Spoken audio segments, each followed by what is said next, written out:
Now, the equivalence point can be determined graphically by applying the parallel tangent method of lines. How can we apply this method on the graph? First of all, the inflection point is the midpoint when the function changes its direction. Midpoint when the function changes its direction. This curve was upward, then it was downward. This is a change in the direction. As it says, parallel tangent method of lines. So we have to plot 3 lines. 2 lines of them are tangent, and we are going to see the 3rd line. In this part, we can draw a tangent.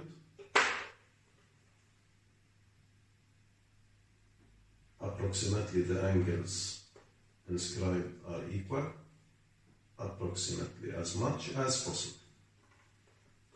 Not necessary to be exactly. It is as much as possible. This is the first tangent here. Say it is T1, tangent 1. Now we have to plot another tangent, this one at this point, such that it is parallel to the first tangent. I guess it is parallel. We can expand this line as we need. On these 2 tangents, draw a normal line. This is a normal of right angle. This is a right angle, so it is a perpendicular or a normal line. This is tangent number 2. Now, measure this line and say it is 15 centimeters. This is 15 centimeters. The midpoint of this normal is 7.5. It is here.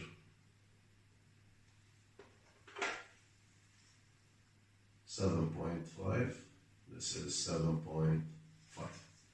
From this point, that is the midpoint of the normal, we can draw a 3rd parallel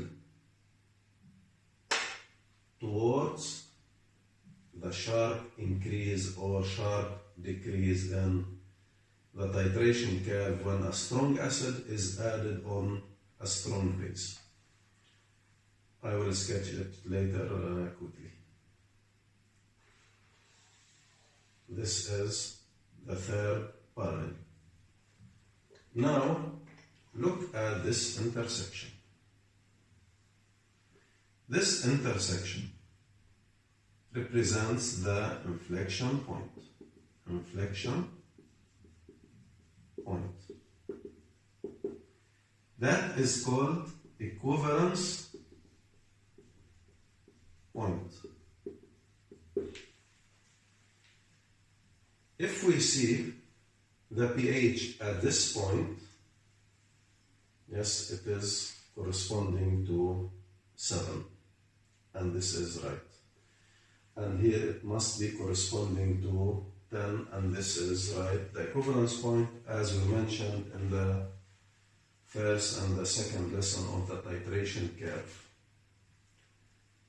Now we are going to see the titration curve between a strong acid and a strong base, but when we add the strong acid here on the strong base here, I will inverse these solutions.